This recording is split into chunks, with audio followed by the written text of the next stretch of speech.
नमस्कार, बहुत स्वागत है आप सभी का प्यारा भारत पर। नरेंद्र मोदी और अरविंद केजरीवाल की लड़ाई पिछले काफ़ी समय से चली आ रही है। देखा जाए तो जब से 2015 में अरविंद केजरीवाल दिल्ली के मुख्यमंत्री बनते हैं, ये लड़ाई तभी से चल रही है। अरविंद केजरीवाल का कहना है कि दिल्ली के मालिक हम हैं, मोदी जी हमें काम नहीं करने देते हैं। कोई नहीं पूछने वाला लॉ सेक्रेटरी को और फलाने ढिमके सेक्रेटरी को। ये सेक्रेटरी चला ले तो ये देश डूबता थोड़ी, हमारी थोड़ी जरूरत पड़ती। ये ब्यूरोक्रेसी से नहीं चलता देश, डेमोक्रेसी से चलता है देश।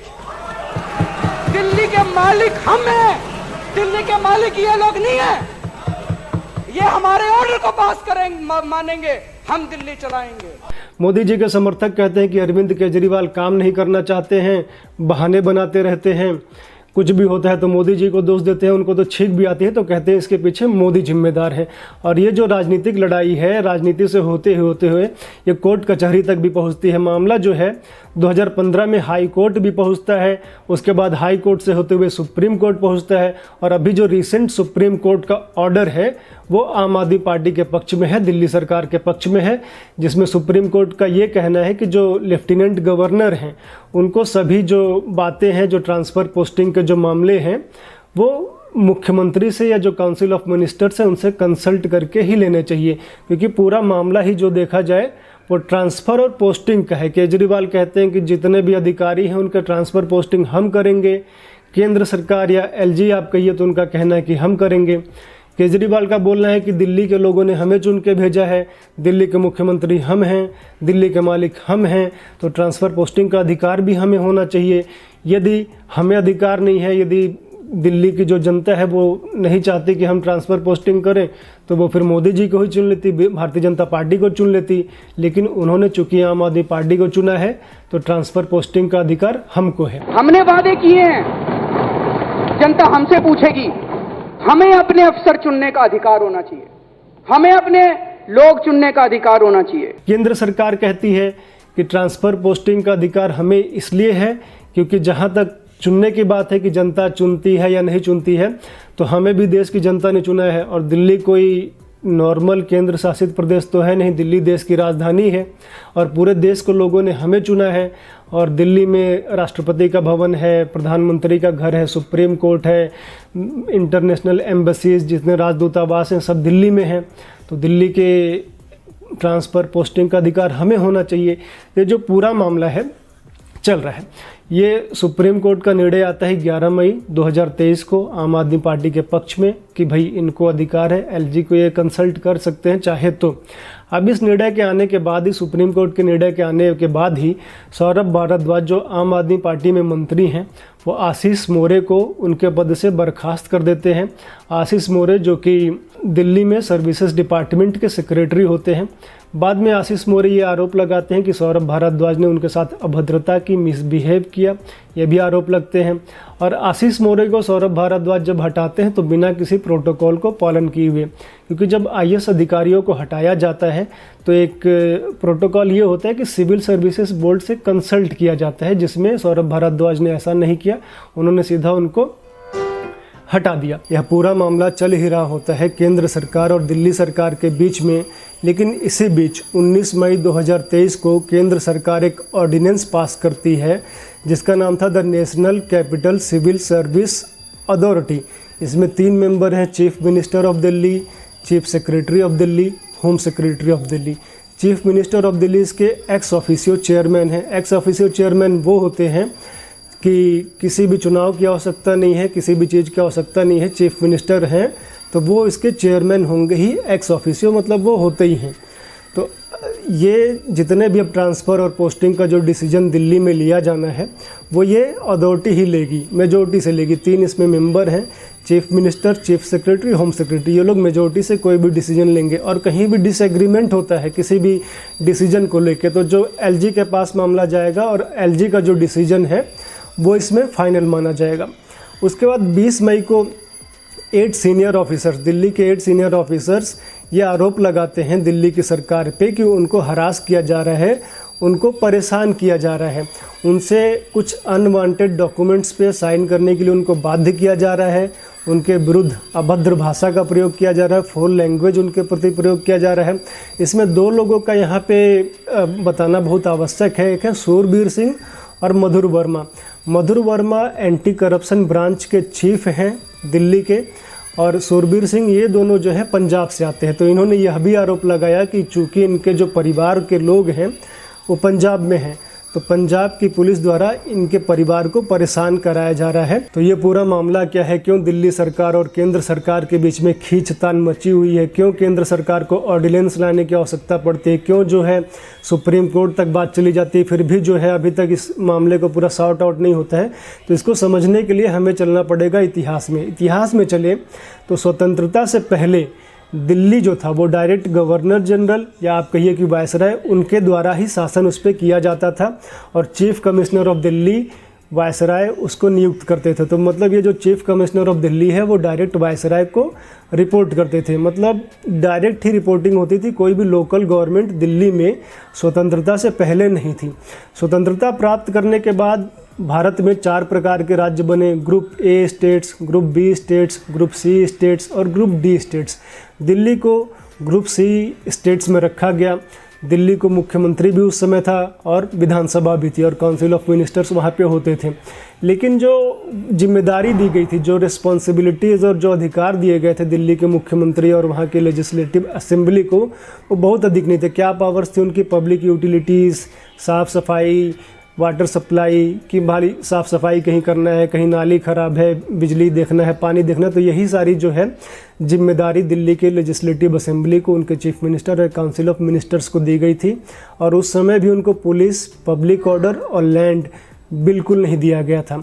और जो भी डिसीजन लेने होते थे तो ये जो उस समय चीफ कमिश्नर होते थे दिल्ली में, उनके सहमति से लिया जाता था। मान लीजिए कोई ऐसा डिसीज़न है जो चीफ कमिश्नर नहीं चाहते हैं तो नहीं लिया जा सकता है। मतलब हर चीज़ें जो हैं चीफ कमिश्नर ऑफ दिल्ली से कंसल्ट करके ली जाती थी। जो लेजिस्लेटिव असेंबली थी या जो चीफ मिनिस्टर्स होते थे, उनका काम जो है केवल जो म्यूनिसिपल कॉरपोरेशन का काम होता है उतना ही काम था, उससे अधिक काम उनका नहीं होता है। उसके बाद 1956 में आते हैं। तो 1956 में क्या होता है कि एक स्टेट रीऑर्गेनाइजेशन कमेटी बनती है। उसमें ये देखते हैं कि स्टेट्स जो हैं उसको दोबारा से रीऑर्गेनाइज करें, क्योंकि उस समय तो स्वतंत्रता मिली थी 1947 में, तो जैसे तैसे ये व्यवस्था वैकल्पिक दी गई थी। लेकिन 1956 में पूरा रिसर्च करके, सर्वे करके, फिर भारत में फिर से जो भी राज्य हैं और उनको एक अलग व्यवस्था दी गई। तो भारत में 2 ही प्रकार के स्टेट्स रह गए। पहला एक हो गया राज्य हो गए, दूसरा हो गया यूनियन टेरिटरी। तो दिल्ली को यूनियन टेरिटरी में रखा गया 1956 में, और दिल्ली को जो उस समय विधानसभा दी गई थी, जो उसके काउंसिल ऑफ मिनिस्टर और चीफ मिनिस्टर्स होते थे, वो छीन लिया गया। अब दिल्ली में विधानसभा नहीं थी, अब दिल्ली में केवल एक यूनियन टेरिटरी था दिल्ली, और डायरेक्ट केंद्र सरकार के अधीन में था।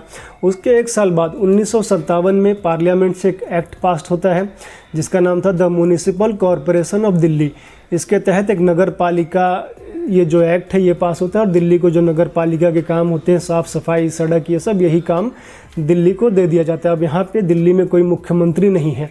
और फिर उसके बाद दिल्ली के जो लोग हैं वो डिमांड करते हैं कि हमें भी रिप्रेजेंटेशन चाहिए, हमारे भी प्रतिनिधि होने चाहिए, हमारे लोगों को भी चुन के भेजा जाना चाहिए। तो 1965 में दिल्ली मेट्रोपॉलिटन काउंसिल बनती है पार्लियामेंट ऑफ इंडिया के द्वारा, जिसमें 56 डायरेक्टली इलेक्टेड मेंबर्स होते हैं। लेकिन उनको जो पावर दी जाती है वो पावर केवल एडवाइजरी पावर होती है। वो केवल लेफ्टिनेंट गवर्नर को एडवाइस कर सकते हैं बजट प्रपोजल्स को लेके, लेजिस्लेटिव प्रपोजल्स को लेके, और लेफ्टिनेंट गवर्नर उनसे एडवाइस लेंगे और लेफ्टिनेंट गवर्नर के ही ऊपर था उसको मानते हैं कि नहीं मानते हैं। 1965 की ये बात है। फिर धीरे धीरे जो है दिल्ली के लोग लगातार आंदोलन करते हैं, जन आंदोलन करते हैं, और इसमें मदन लाल खुराना जो कि भारतीय जनता पार्टी से थे, वो भी काफ़ी बढ़ चढ़ के एक आंदोलन बनाते हैं कि दिल्ली की विधानसभा होनी चाहिए, दिल्ली का मुख्यमंत्री होना चाहिए। तो 1991 में जो केंद्र सरकार है, बीपी नरसिम्हा राव की सरकार केंद्र में थी, तो वो संविधान में 69वां संशोधन करते हैं, 69th अमेंडमेंट होता है। उसके आधार पे दिल्ली में फिर से विधानसभा आती है, फिर से मुख्यमंत्री आते हैं और फिर से काउंसिल ऑफ मिनिस्टर्स बनते हैं। लेकिन इसमें भी ये था कि कुछ रिजर्व्ड सब्जेक्ट्स थे।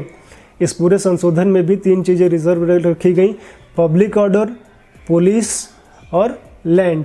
कि मतलब जो ज़मीन है, सरकारी ज़मीन है, उसकी खरीदना बेचना, उस पर अधिकार करना, ये दिल्ली सरकार के या मुख्यमंत्री के कार्यक्षेत्र में नहीं आएगा, पुलिस कार्यक्षेत्र में नहीं आएगा, पब्लिक ऑर्डर नहीं आएगा। और उसमें भी तक कि जो ट्रांसफ़र और पोस्टिंग है वो भी एलजी के इच्छा से ही होगा। एलजी चाहेंगे जिसकी ट्रांसफ़र पोस्टिंग उनके अकॉर्डिंग ही होगा। तो ये 1991 में होता है। उसके बाद फिर दिल्ली में चुनाव होते हैं। 1993 में मदन लाल खुराना वहाँ के पहले मुख्यमंत्री बनते हैं। उसके बाद ये एक और ये परवेश वर्मा जो अभी बीजेपी के नेता हैं दिल्ली में, उनके पिताजी, उनका नाम भूल रहा हूँ मैं, कुछ उनका नाम था, वो मुख्यमंत्री बनते हैं उसके बाद। और 2 महीने के लिए सुषमा स्वराज मुख्यमंत्री बनते हैं। लेकिन इनके पास न लैंड, न पुलिस, न पब्लिक ऑर्डर कोई भी नहीं था, क्योंकि संशोधन जो 69वां किया गया था, इसमें भी इस तरह की बातें नहीं थे।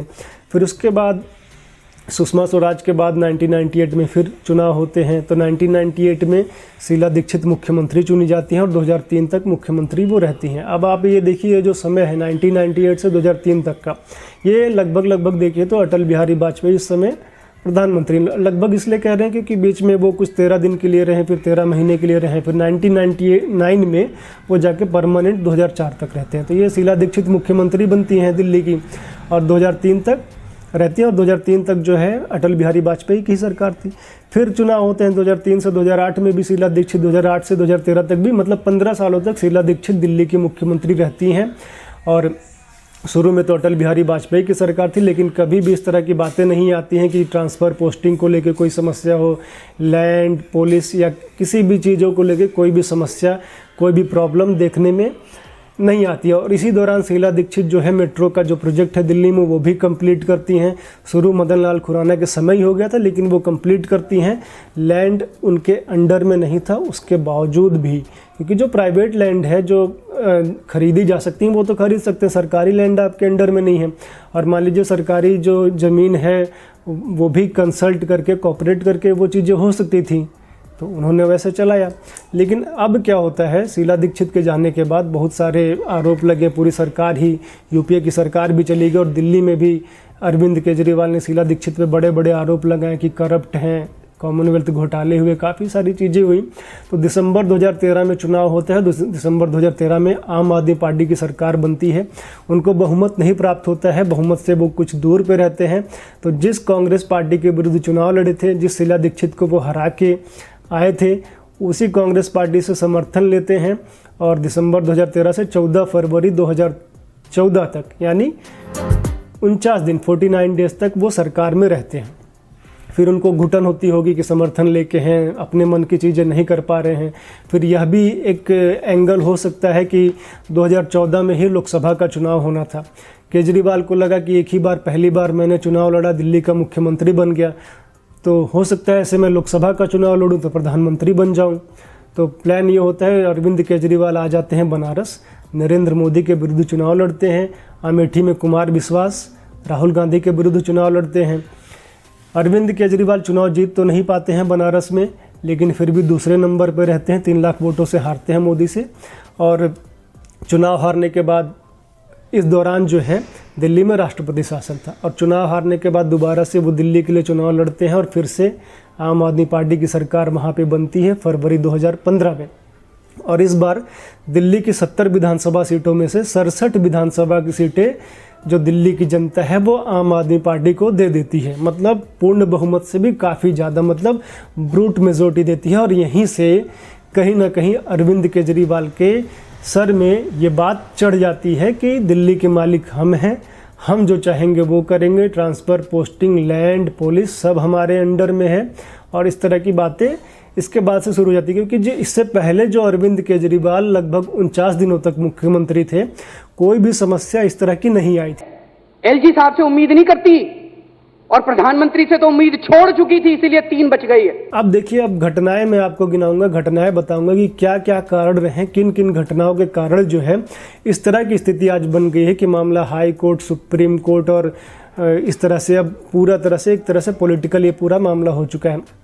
तो ये इनकी ये अरविंद केजरीवाल की सरकार 2015 में फरवरी में दिल्ली में बनती है और 25 25 फरवरी 2015 को ये जो मुख्यमंत्री हैं दिल्ली के अरविंद केजरीवाल, ये लेफ्टिनेंट गवर्नर जो कि केंद्र सरकार के प्रतिनिधि हैं, मतलब दिल्ली में देखा जाए तो मिनिस्ट्री ऑफ होम अफेयर्स ही दिल्ली को चलाती है केंद्र सरकार की तरफ से, तो उसके जो प्रतिनिधि हैं या प्रेसिडेंट के जो प्रतिनिधि हैं लेफ्टिनेंट गवर्नर हैं, तो मुख्यमंत्री अरविंद केजरीवाल उनको इन्फॉर्म करते हैं कि जो भी निर्णय लेने हैं दिल्ली में हम लेंगे, और जो रिजर्व्ड सब्जेक्ट्स हैं जैसे कि पब्लिक ऑर्डर हो गया, पुलिस हो गया, लैंड हो गया, तो वो यदि हमें कुछ कंसल्ट करना होगा, कोई फाइल होगी, तो हमारे मिनिस्टर से होते हुए, चीफ मिनिस्टर के ऑफिस से होते हुए आपके पास भेजी जाएगी कंसल्ट करने के लिए।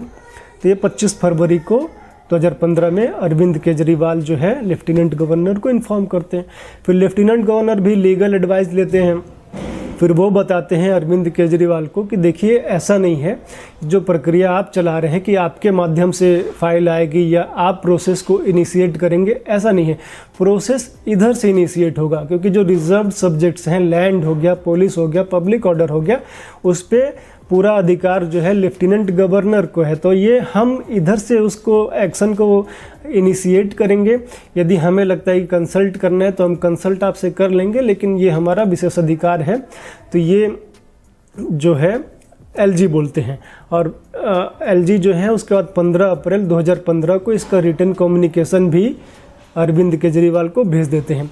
लेकिन फिर 29 अप्रैल 2015 को ही एक चीफ मिनिस्टर एक सर्कुलर जारी करते हैं, और उस सर्कुलर में यही रहता है कि जो 25 फरवरी 2015 को उन्होंने बोला था कि ये जो भी सब्जेक्ट्स हैं वो दिल्ली सरकार इस पे निर्णय लेगी, और जो रिजर्व सब्जेक्ट्स हैं उनको कंसल्ट कर लिया जाएगा। मतलब केजरीवाल ये कह रहे हैं कि जो लैंड वगैरह लेना है, या मान लीजिए पुलिस का कुछ मैटर हो गया या पब्लिक ऑर्डर का है, तो डिसीजन हम लेंगे, और मान लीजिए कि कुछ प्रॉब्लम होता है तो हम आपसे कंसल्ट कर लेंगे। लेकिन जो संशोधन हुआ था 69वां संशोधन, उसमें स्पष्ट लिखा हुआ कि लैंड, पब्लिक ऑर्डर, पुलिस, ये सब रिजर्व सब्जेक्ट्स हैं, ये एलजी के अंतर्गत आते हैं, और एलजी चाहे तो कंसल्ट कर सकते हैं, चाहे तो नहीं कंसल्ट कर, एलजी के विशेषाधिकार हैं। लेकिन अब केजरीवाल इसको पूरा खेल ही यहाँ पर पलटना चाहते हैं। अब उसके बाद क्या होता है, 29 अप्रैल को फिर यही एक सर्कुलर अरविंद केजरीवाल जारी कर देते हैं। फिर एलजी भी हैं, वो भी अपनी बातें दोहरा देते हैं जो उन्होंने 15 अप्रैल को रिटन कम्युनिकेशन भेजा था कि ऐसा है, प्रक्रिया हमारी तरफ से शुरू होगी, तो वो भी अपने उसको दोहरा देते हैं। लेकिन जो दिल्ली के चीफ मिनिस्टर हैं और दिल्ली के जो मिनिस्टर्स हैं, वो उस सर्कुलर के अकॉर्डिंग ही काम करना शुरू कर दिए थे। जो 29 अप्रैल को सर्कुलर जारी होता है कि डिसीजन हम लेंगे, कुछ कंसल्ट करना होगा एलजी से तो कर लेंगे, तो उसी के आधार पे वो काम करना शुरू कर देते हैं। लेकिन अभी तक भी सब ठीक चल रहा था। लेकिन अब जो मेन ब्रेक थ्रू आता है, जो टर्निंग पॉइंट इस पूरे एलजी और चीफ मिनिस्टर के संबंध में है, वो आता है 16 मई को। 16 मई को जो श्री अनिंदो मजूमदार, जो कि सर्विसेज डिपार्टमेंट के सेक्रेटरी थे और जनरल एडमिनिस्ट्रेशन डिपार्टमेंट के सेक्रेटरी थे, उनको यूनिलैटरली चीफ मिनिस्टर्स के द्वारा हटा दिया जाता है, और उनके स्थान पे श्री राजेंद्र कुमार, जो कि चीफ मिनिस्टर के सेक्रेटरी थे, उनको बोला जाता है कि आप इन दोनों पोर्टफोलियो का चार्ज लीजिए। अभी तक दिल्ली के इतिहास में कभी भी ऐसा नहीं हुआ था कि कोई भी ऑर्डर लिया जाए, किसी अधिकारी को हटाया जाए बिना एलजी से कंसल्ट किए, बिना एलजी के सहमति के। लेकिन ये ऐसा पहली बार हुआ। देखा जाए तो ये ऑर्डर जो है नल एंड वायर्ड था, इसका कोई मतलब नहीं था। लेकिन फिर भी जब तक कि जून 2016 में श्री राजेंद्र कुमार को सस्पेंड नहीं किया, तब तक ये ऑर्डर फोर्स में रहा। 1994 में जो GNCT एक्ट है, मतलब कि government of national capital territory of Delhi का जो एक्ट है, उसमें सर्विसेज डिपार्टमेंट का एक ऑर्डर भी है। उसके अकॉर्डिंग ये जो सर्विसेज का जो काम है, ये दिल्ली सरकार के अंडर में नहीं आता है, ये एलजी से कंसल्ट करना ही होता है। उसके बाद एक और पूरा मामला था कि 1998 को प्रेसिडेंट ने एक ऑर्डर इशू किया था कि जो एलजी हैं वो रिजर्व सब्जेक्ट्स पे भी चीफ मिनिस्टर से कंसल्ट कर लिए। लेकिन इसको बाद में 21 मई को जो नोटिफिकेशन जारी होता है उसको हटा दिया जाता है। लेकिन हम थोड़ा लाइन वाइज आएंगे। तो फिर अनिंदो मजूमदार को हटाया जाता है 16 मई को। 17 मई को जो है चीफ मिनिस्टर एक ऑर्डर इशू करते हैं सभी सेक्रेटरीज को, चीफ सेक्रेटरी को, हेड ऑफ डिपार्टमेंट्स को, उसकी कॉपी मिनिस्टर्स और एलजी को भी भेजी जाती है। उनका ये कहना था कि ट्रांजैक्शन ऑफ बिजनेस रूल्स जो हैं उसका हमारा इंटरप्रिटेशन ये है और हम इसके अकॉर्डिंग ही काम करेंगे। ये ट्रांजैक्शन ऑफ बिजनेस रूल्स क्या हैं? तो जब 1991 में 69 संशोधन हुआ था कि दिल्ली में राज्यसभा होगी, दिल्ली में मुख्यमंत्री होगा, दिल्ली में काउंसिल ऑफ मिनिस्टर्स होगा, तो फिर एक कानून भी बनाया गया था 1993 में, government of national capital territory of Delhi rules 1993। इसी के तहत दिल्ली की सरकार काम करेगी, तो इसी में ट्रांजैक्शन ऑफ बिजनेस रूल्स दिया गया था। तो ये इसको अरविंद केजरीवाल ने अपनी तरह से इंटरप्रेट किया, और उन्होंने क्या इंटरप्रेट किया? उन्होंने ये इंटरप्रेट किया कि जो एलजी है वो किसी भी अधिकारी को कोई भी आदेश देने के लिए ऑथोराइज्ड नहीं है, ऑफिशियल्स मतलब कि मिनिस्टर या मिनिस्टर्स को बाईपास करते हुए। मान लीजिए क्योंकि उनका कहना ये था कि एलजी जो है किसी भी अधिकारी को डायरेक्टली कोई भी डायरेक्शन नहीं दे सकता है, और यदि वो ऐसा करता है, मान लीजिए किसी अधिकारी को एलजी ने कोई डायरेक्शन दे दिया कि भाई ऐसा ऐसा है, यहाँ चले जाओ, ये कर लो, यहाँ वो कर लो, तो वो अधिकारी ऐसा नहीं करेगा। वो अपने जो भी कंसर्न्ड मिनिस्टर है उसको बताएगा या चीफ मिनिस्टर्स को बताएगा, और जो कंसर्न्ड मिनिस्टर है, जो चीफ मिनिस्टर है, वो रिटन में लिख के देगा, तभी उस आज्ञा का पालन होगा, अन्यथा नहीं होगा। तो ये अरविंद केजरीवाल का इंटरप्रिटेशन था इस पूरे जो एक्ट है। इसी को इंटरप्रेट केजरीवाल ने ये किया कि एलजी को कोई भी अधिकार नहीं है कि किसी भी अधिकारी को ऑर्डर दे, और यदि ऑर्डर देता है तो वो कंसर्न्ड अधिकारी जो है मिनिस्टर या चीफ मिनिस्टर से बोलेगा, और चीफ मिनिस्टर या मिनिस्टर लिख के देंगे, तभी उसको पालन होगा, अन्यथा नहीं होगा। जबकि ये देखा जाए तो ये जो इंटरप्रिटेशन था चीफ मिनिस्टर का, ये पूरी तरह से गलत था। गलत इसलिए था क्योंकि इसमें दिया गया है 57 में, ट्रांजैक्शन ऑफ बिजनेस रूल्स के रूल 57 में ये दिया गया है कि यदि चीफ सेक्रेटरी या सेक्रेटरी को कुछ लगता है कि कहीं भी कुछ गलत हो रहा है, तो वो personally minister incharge, chief minister या लेफ्टिनेंट गवर्नर के ध्यान में इन चीज़ों को लाएंगे। और उसी तरह चीफ सेक्रेटरी और सेक्रेटरी की ये जिम्मेदारी है कि कुछ गलत ना होने पाए। लेकिन मुख्यमंत्री ने क्या आदेश दिया कि किसी अधिकारी को कुछ भी आदेश एलजी देते हैं तो वो सीधा मिनिस्टर को बोले या चीफ मिनिस्टर को बोले। उन्होंने सीधा जो है चीफ सेक्रेटरी या सेक्रेटरी को बाईपास कर दिया। लेकिन जिम्मेदारी जो है वो चीफ सेक्रेटरी और सेक्रेटरी पे होती है कि सब कुछ सुचारू रूप से चले, कुछ भी गलत ना हो। लेकिन उनको विश्वास में नहीं लिया जा रहा, सीधा मिनिस्टर्स की बात कर रहे हैं। उसके बाद 18 मई को जो उनके 5 मिनिस्टर्स ने एक इसी तरह का ऑर्डर पास कर दिया कि जो जितने भी सेक्रेटरी वगैरह हैं उनको मिनिस्टर जो भी बोलेगा, जो भी उनका मिनिस्टर इंचार्ज है, उसके अनुसार ही काम करना पड़ेगा। जबकि मिनिस्टर्स अधिकारियों को कुछ गलत लगता है, सेक्रेटरी को कुछ गलत लगता है, तो उनके पास ये अधिकार है कि वो चीफ सेक्रेटरी के पास अपनी बात रखें। और चीफ सेक्रेटरी के ऊपर ये जिम्मेदारी भी होती है रूल 57 के अनुसार कि वो सब कुछ सुचारू रूप से चलाएं। तो ये इस तरह की चीज़ें हुई। तो इस तरह की चीज़ें लगातार जो हैं दिल्ली सरकार कर रही थी, केजरीवाल की सरकार। तो 21 मई 2015 को मिनिस्ट्री ऑफ होम अफेयर्स ने एक नोटिफिकेशन जारी किया। इस नोटिफिकेशन में ये बात कही गई कि जो सर्विसेज का जो सब्जेक्ट है, किसी की ट्रांसफ़र पोस्टिंग करनी है, वो यूनियन गवर्नमेंट के पास है, वो लेफ्टिनेंट गवर्नमेंट के पास है।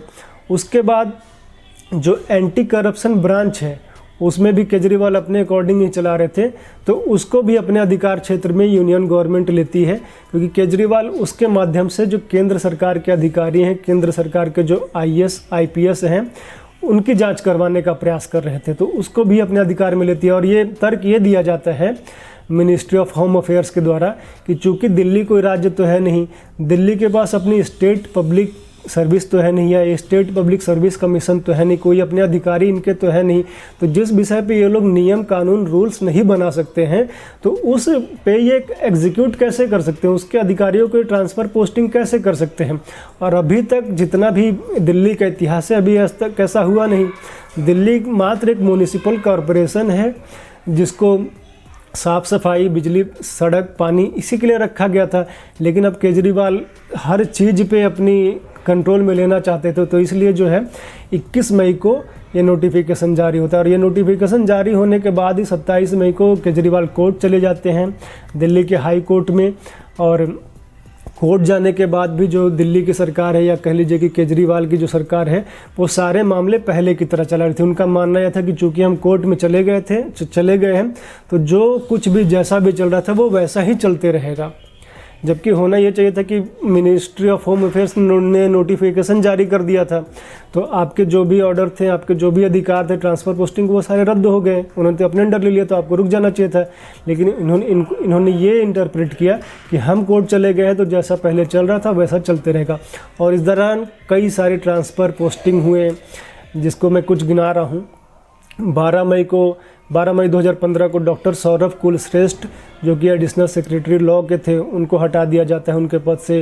29 जुलाई 2015 को assistant legal adviser mister Manish Gaur को उनके पद से हटा दिया जाता है। 17 सितंबर 2015 को लॉ सेक्रेटरी मिसेस आर किरण नाथ को भी उनके सर्विस से हटा दिया जाता है।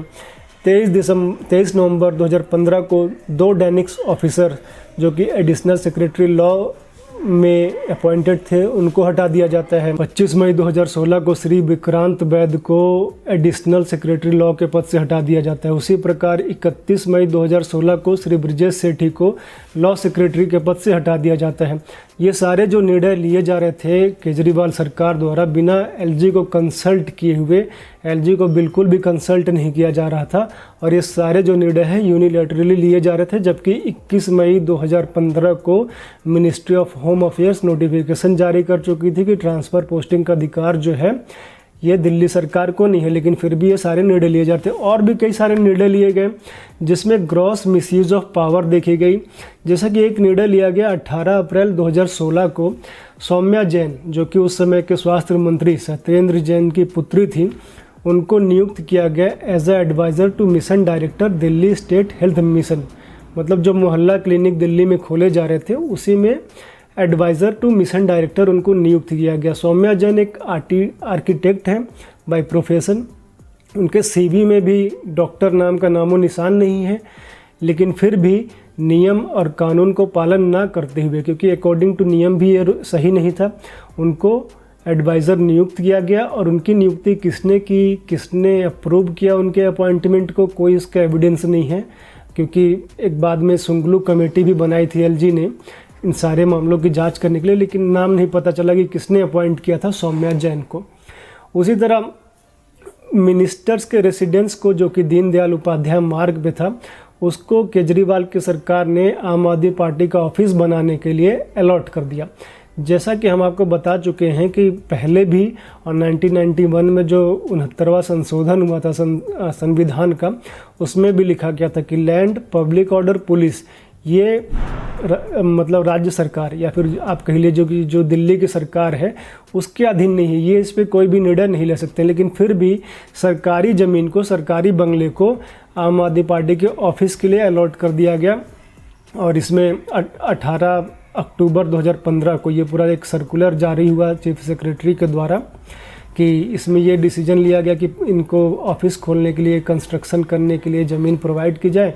और यह भी कहा गया कि जब तक ज़मीन नहीं मिल जाती है उस पीरियड के लिए कोई बंगलो या इनको बिल्डिंग दी जाए 5 साल के लिए, और कोई भी इसमें रेंट वगैरह की बात नहीं थी। और 8 अक्टूबर 2015 को ये सर्कुलर जारी होता है और 25 जनवरी 2016 को ये उस पूरे जो रेसिडेंशियल बिल्डिंग रहती है आम आदमी पार्टी उसको पूरा ऑक्युपाई कर लेती है और ये पूरा फुल्ली फर्निश्ड अकोमोडेशन होता है। और भी कई सारे डिसीजन लिए जाते हैं जो कि पूरी तरह से गलत थे और कहीं ना कहीं मिसकंडक्ट दिखा रहे थे कि अपने लोगों को भरना है, किस तरह से करप्शन करना है और अपने लोगों को ही अधिक से अधिक लाभ पहुंचाना है।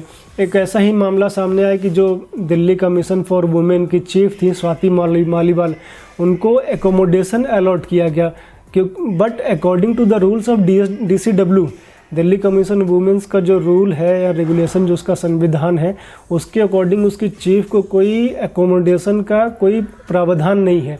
यदि उनको चाहिए भी तो एलजी से कंसल्ट करके एलजी चाहे तो ये व्यवस्था करवा सकते हैं, लेकिन एलजी से कोई कंसल्ट नहीं किया गया और DCW चीफ स्वाति मालीवाल को अकोमोडेशन अलॉट कर दिया गया।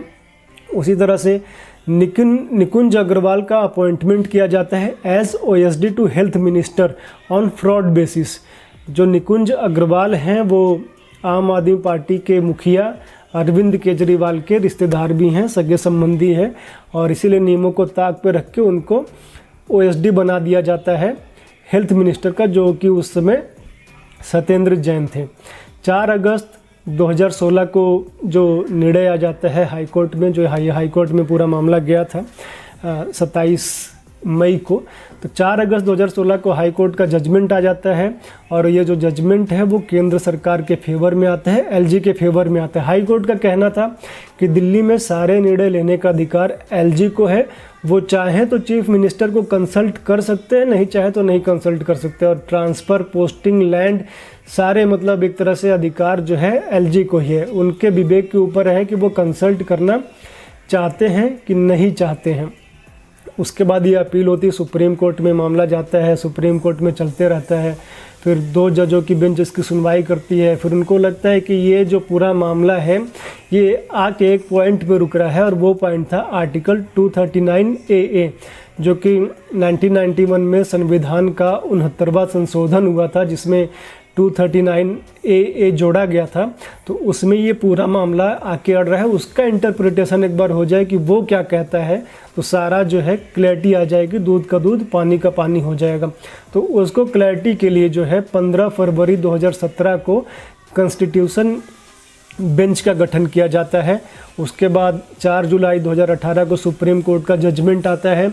वो जजमेंट भी कहीं ना कहीं केजरीवाल के पक्ष में होता है, जिसमें वो कहते हैं कि एलजी को चीफ मिनिस्टर से कंसल्ट करके ही सारी चीज़ों को करना चाहिए। फिर उसके बाद भी उसके विरुद्ध अपील होती है। तो अभी जो निर्णय आया है उसमें भी केजरीवाल यानी दिल्ली सरकार के पक्ष में निर्णय है, जिसमें कि चंद्रचूड़ की अध्यक्षता में जो संविधान बेंच बैठी थी, और 2018 में भी जो निर्णय आया था उसमें भी चंद्रचूड़ जी थे।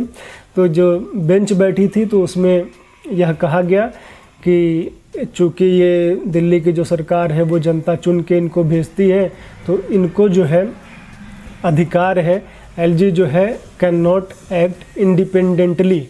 एलजी को इनसे थोड़ा पूछ लेना चाहिए। हाँ, वो जो रिजर्व्ड सब्जेक्ट्स हैं, लैंड, पुलिस, पब्लिक ऑर्डर, उसको छोड़ के एलजी को चीफ मिनिस्टर से कंसल्ट करना चाहिए। तो ये पूरा मामला है। और इस दौरान काफ़ी सारे जो नियुक्तियां भी आम आदमी पार्टी ने ऐसी नियुक्तियां की थी उसमें कि किसी को 1 रुपया सैलरी पे रखा, फिर उसके बाद 2 महीने बाद उसको डिपार्टमेंट में ट्रांसफ़र करा के उसकी सैलरी जो है 2 लाख हो गई। तो ये मतलब नियमों से खेलने के लिए कि एलजी से पहले सहमति मिल जाए, फिर इसके बाद सहमति मिल गई तो ट्रांसफ़र करके सैलरी बढ़ा लेंगे। तो काफ़ी सारा खेल वहाँ पे हो रहा था। अब हम आते हैं कि कौन इसमें सही है, कौन गलत है, क्या होना चाहिए, क्या नहीं होना चाहिए। तो सबसे पहले देखिए, मेरे अकॉर्डिंग जो है कि इसमें जो है अधिकार जो है केंद्र सरकार को ही होना चाहिए। क्यों होना चाहिए?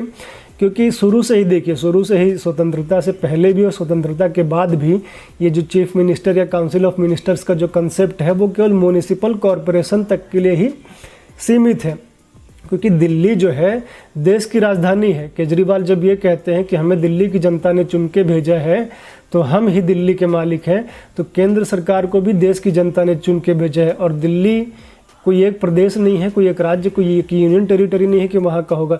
दिल्ली पूरे देश की राजधानी है। दिल्ली कोई पुडुचेरी नहीं है कि वहाँ के चीफ मिनिस्टर या जो भी हैं, वो पूरे देश की राजधानी है। और पूरे देश को कौन रिप्रेजेंट करता है? केंद्र सरकार रिप्रेजेंट करती है, प्रधानमंत्री रिप्रेजेंट करते हैं। तो वहाँ पे प्रधानमंत्री का आवास है, वहाँ पे राष्ट्रपति का आवास है, वहाँ विभिन्न विदेश के मतलब अन्य देशों के वहाँ पे दूतावास हैं, वहाँ पे अन्य इंटरनेशनल ऑर्गेनाइजेशंस हैं, सुप्रीम कोर्ट है। और इन सभी को चलाने का जो दायित्व है वो एलजी या केंद्र सरकार का ही होना चाहिए। तो इसीलिए जो है, और दिल्ली को ये था कि भाई एक म्यूनिसिपल कॉरपोरेशन होना चाहिए कि ट्रैफिक व्यवस्था, साफ़ सफाई की व्यवस्था, बिजली, पानी, सड़क जो है ये सब भी चलता रहे। तो इसलिए एक म्यूनिसिपल कॉरपोरेशन की स्थापना की गई थी। फिर बाद में 1956 में हटा भी दिया गया था, फिर आंदोलन हुआ तो फिर उसको बना दिया गया। लेकिन फिर भी यह था कि लैंड, पब्लिक ऑर्डर, पुलिस आपके अंडर में नहीं है, ट्रांसफ़र, पोस्टिंग आपके अंडर में नहीं है। लेकिन केजरीवाल 15 में जब से चुन के आया, 70 में से 67 सीटें इनको मिल गई। तो ये एक तरह से इनको लगा कि सारे अधिकार हमको हैं। फिर दूसरा, ममता बनर्जी का उदाहरण, ममता बनर्जी भी कुछ इसी तरह से करती हैं कि एक बार वहाँ पे कोई साइक्लोन आया था, यस साइक्लोन, तो वहाँ पे प्राइम मिनिस्टर को रिव्यू मीटिंग के लिए जाना था। तो ममता बनर्जी एक तो आधे घंटे उनको और राज्यपाल को वेट कराती हैं। फिर ये ममता बनर्जी और जो वहाँ के चीफ सेक्रेटरी थे अलअप्पन बंदोपाध्याय, वो उस रिव्यू मीटिंग में नहीं आते हैं। फिर बाद में जो है जो डिपार्टमेंट ऑफ पर्सनल ट्रेनिंग है रिकॉल करता है, फिर उसमें ममता अड़ जाती हैं कि हम नहीं भेजेंगे। तो वो सब बातें फिर कभी, लेकिन कहीं ना कहीं इस तरह से यदि टकराव होगा मुख्यमंत्री और प्रधानमंत्री केंद्र सरकार के बीच में तो अच्छा नहीं देश के लिए। बंगाल चलिए ठीक है, वो एक राज्य है, उनको सारे अधिकार हैं, उनको अपना जो है पब्लिक सर्विस कमीशन है। उत्तर प्रदेश है तो उसका यूपी पब्लिक सर्विस कमीशन है, तो उसके अपने अधिकारी होते हैं। लेकिन दिल्ली को कभी ये अधिकार नहीं दिया गया था कि आपके अधिकारी होंगे, आप ट्रांसफ़र पोस्टिंग करेंगे, कहीं पे कोई कार्यक्रम होना है, प्रधानमंत्री या केंद्र सरकार चाहती है यहाँ पे कार्यक्रम है, लेकिन मान लीजिए केजरीवाल कह दें आइडियोलॉजी अलग अलग है तो हम यहाँ पे ऑफिसर को नहीं भेजेंगे, तो कितनी बड़ी किरकिरी हो जाएगी। पूरा विश्व देख रहा है, राजधानी तो भाई पूरे देश को रिप्रेजेंट कर रही है ना, पूरे देश के लोगों को रिप्रेजेंट कर रही है। राजधानी दिल्ली मेरी भी राजधानी है, मैंने तो केजरीवाल को नहीं चुना है, मैंने तो प्रधानमंत्री नरेंद्र मोदी को चुना है, तो मेरा भी तो अधिकार है दिल्ली पे। इस तरह से देखा जाए तो उस पर दिल्ली का ही अधिकार होना चाहिए। एक जो है एक सोल्यूशन यह भी हो सकता है कि inner Delhi versus outer Delhi हो जाए, जहाँ भी ये जितने मतलब मुख्य ऑफिसेस बिल्डिंग्स यहाँ पे जहाँ पे लोकेटेड हैं उसके एक अलग कर दिया जाए, आउटर दिल्ली दे दी जाए कि हाँ जाइए जिसको चुनाव लड़ना है लड़िए वहाँ पे कीजिए। लेकिन उसमें एक समस्या ये आ जाएगी कि जब ये इनर दिल्ली हो जाएगी जहाँ पे सब कुछ मेन ऑफिसेस लोकेटेड हैं, तो उसके लिए भी म्यूनिसिपल कॉरपोरेशन की आवश्यकता पड़ेगी, फिर वही सारी चीज़ें होंगी, फिर वो डिमांड करेंगे कि हमको और ज़्यादा रिप्रेजेंटेशन चाहिए। एक प्रॉब्लम ये भी आएगी कि जब हरियाणा और पंजाब के बीच में टसल अपने पीक पर था तो पंजाब जो है, पंजाब के लोग दिल्ली आना चाहते थे, वहाँ के जो मुख्यमंत्री हैं वो दिल्ली आना चाहते थे बात को सॉर्ट आउट करने के लिए। लेकिन उस समय हरियाणा के जो मुख्यमंत्री थे भजन लाल, उन्होंने पूरी रोड को ब्लॉक कर दिया, सड़क खोद दी, और पंजाब के जो मुख्यमंत्री हैं जो पूरा उनके अधिकारी वो दिल्ली नहीं आ पाए, उस समय एयरपोर्ट नहीं थी। तो इस तरह की यदि कोई स्थिति होती है कि दिल्ली में जैसे सब्जी भी तो आउटर दिल्ली से आती है, बिजली भी जो कारखाने वगैरह हैं आउटर दिल्ली में ही हैं, और इनर दिल्ली जो होगा जो कनॉट प्लेस और वो जो उसके राष्ट्रपति भवन के या संसद के आसपास का जो एरिया, वहाँ पे तो कोई खेती या पावर प्लांट तो है नहीं।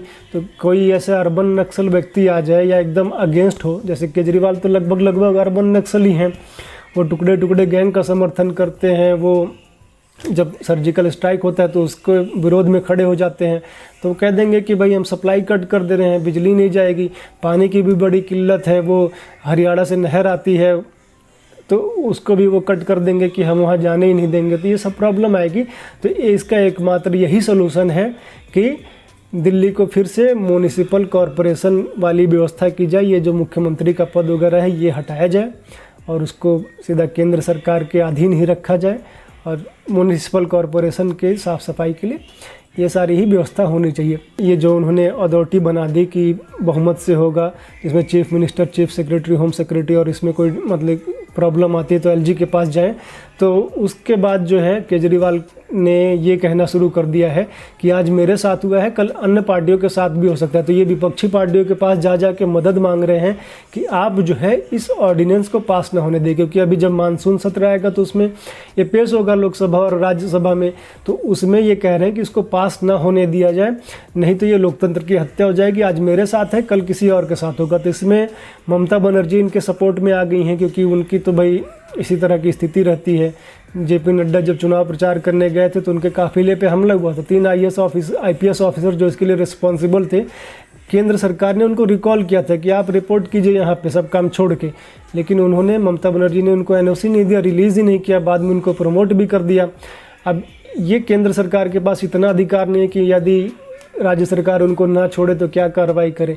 ऐसे ही अलअप्पन बंदोपाध्याय के केस में हुआ, जो कि चीफ सेक्रेटरी थे, फिर जब उन्हें दिल्ली बुलाया गया तो उनसे रिज़ाइन करवा लिया ममता ने, उनको अपना एडवाइज़र नियुक्त कर लिया। फिर कोई ऐसा विधान नहीं है कि क्या कर सकती है कार्रवाई यदि वो कॉपरेट करने से मना कर दे राज्य सरकार या जो फिर ऑफिसर है।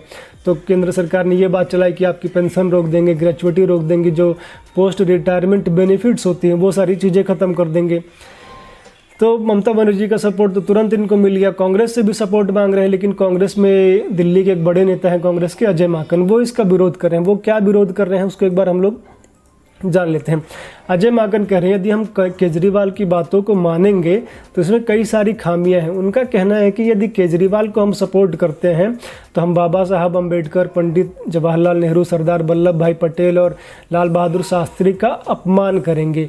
वो बता रहे हैं कि बाबा साहब अम्बेडकर ने 21 अक्टूबर 1947, पंडित जवाहरलाल नेहरू और सरदार वल्लभ भाई पटेल ने 1951, फिर 1956 में पंडित नेहरू, 1956 स्टेट रीऑर्गेनाइजेशन जो हुआ था उसकी बात करें, फिर लाल बहादुर शास्त्री ने 1965 में और 1991 में नरसिम्हा राव जी ने जो निर्णय लिया था हम उनके विरुद्ध जाएंगे। नरसिम्हा राव ने 1991 में वही संशोधन करके उसमें विधानसभा की व्यवस्था की, लेकिन लैंड ये वगैरह लैंड पुलिस ये सब नहीं दिया था और ट्रांसफ़र पोस्टिंग उनके पास ही थी।